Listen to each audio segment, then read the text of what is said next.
Bismillahirrahmanirrahim.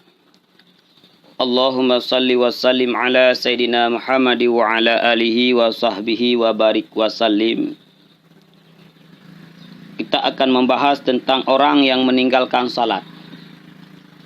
Ketika seseorang meninggalkan salat, maka ada dua macam. Yang pertama, dia tinggalkan dengan sebab uzur. Yang kedua, dia tinggalkan dengan sebab malas, bukan karena uzur. Maka bagaimanakah proses pengqadaan salat yang tinggal dengan sebab uzur ataupun dengan bukan uzur, yaitu muta'addi? Di sini kita mengambil referensi yaitu kitab I'anatut Talibin juzuk 1 halaman 31.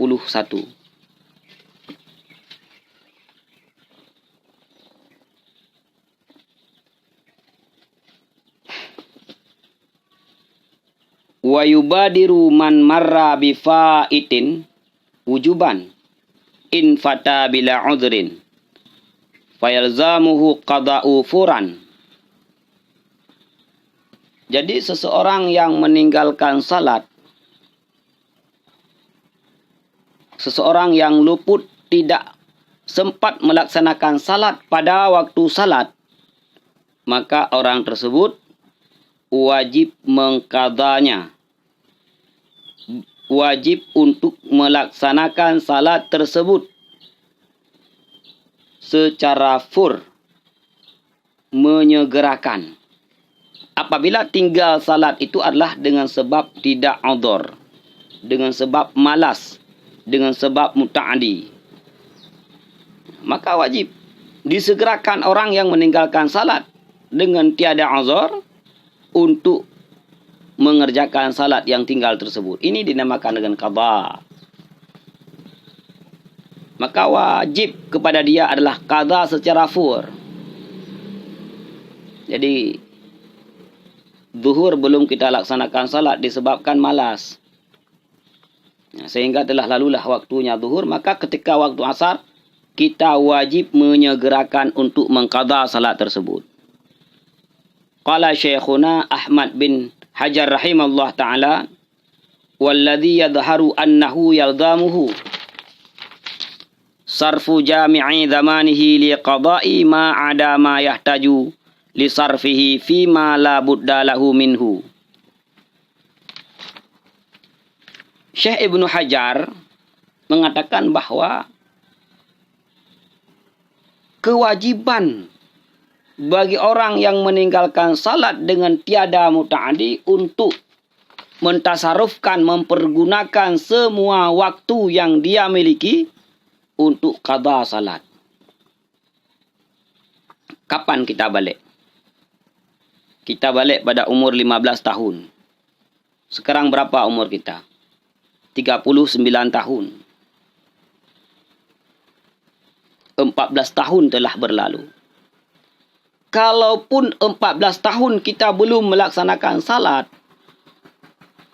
artinya 14 tahun yang lalu kita bolong-bolong salat, bahkan tidak pernah mengerjakan salat sama sekali. Maka ketika kita sadar, ketika kita bertobat kepada Allah Subhanahu wa taala, kita qaza semua salat tersebut. Bahkan Ibnu Hajar mengatakan yang bahwa tidak boleh mempergunakan waktu yang kita miliki selain dari untuk qada salat dan kebutuhan-kebutuhan insani yang lain, seperti mencari nafkah untuk keluarga. Jadi tidak ada istilah waktu yang kita pergunakan sekarang adalah untuk bermain-main, untuk duduk-duduk, ngopi di warung dan sebagainya. Tidak ada lagi waktu. Apabila 15 tahun ataupun 14 tahun yang lalu kita meninggalkan salat, sekarang baru kita sadar ingin salat. Bukan saja mempergunakan waktu, wa annahu yahrumu alaihi tatawwu'. Bahkan berdasarkan ini, haram bagi orang tersebut untuk melaksanakan salat-salat sunat. Jadi dia qada dulu semua salat yang tinggal. 14 tahun. Bukan waktu yang sekejap. 14 tahun kita tidak melaksanakan salat. sekarang baru sadar. Maka bagi kita yang mendengar video ini yang sudah sadar sekarang, yang pada belakangnya setelah kita balik sampai sekarang pada saat mendengar video ini, masih bolong-bolong salat, perkirakanlah salat bolong-bolongmu. Kemudian qada sebelum berlanjut.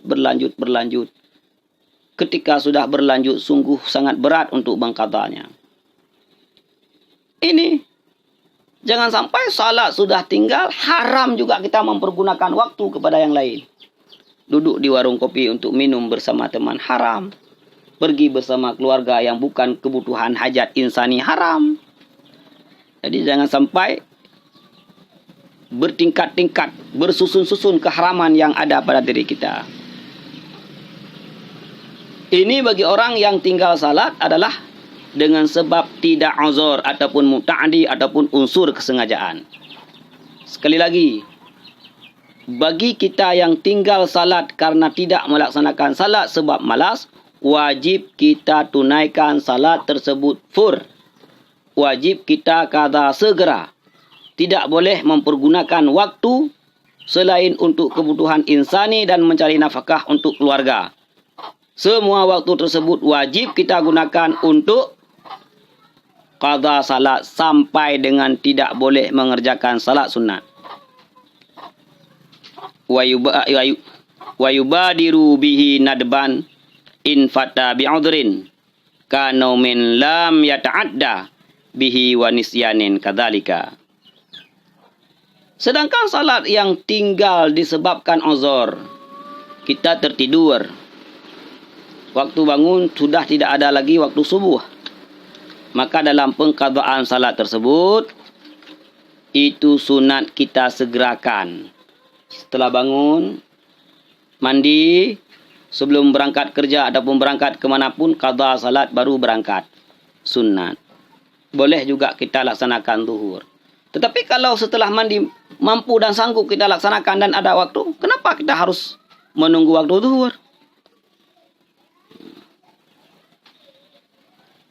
Jadi sunat mengqadha salat orang yang tinggal dengan sebab lupa, tertidur dan sebagainya, yang tidak muta'addi. Bagaimana tidur yang muta'addi? Tidur yang muta'addi adalah tidur yang telah masuk waktu salat dan dia meyakini bahawa dia tidak akan pernah terbangun sebelum habis waktu salat. Dia tidur waktu siang, azan zuhur, dia tidur. Dia yakini bahawa bangunnya nanti jam 5 ataupun jam 6. Zuhurnya terlewati. Ini haram hukumnya, ini muta'addi. Tentang pengqadaan salat, kalau subuhnya tinggal, zuhurnya tinggal. Subuh tinggal dengan sebab uzur, zuhur tinggal dengan sebab muta'addi. Maka dahulukan mengqadha yang tinggal muta'addi daripada yang uzur.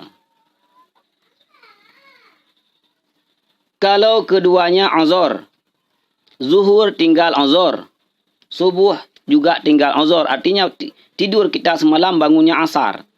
Ini kita qadha secara tertib. Qadha salat subuh dulu, kemudian baru qadha salat zuhur. Nah, beginilah caranya.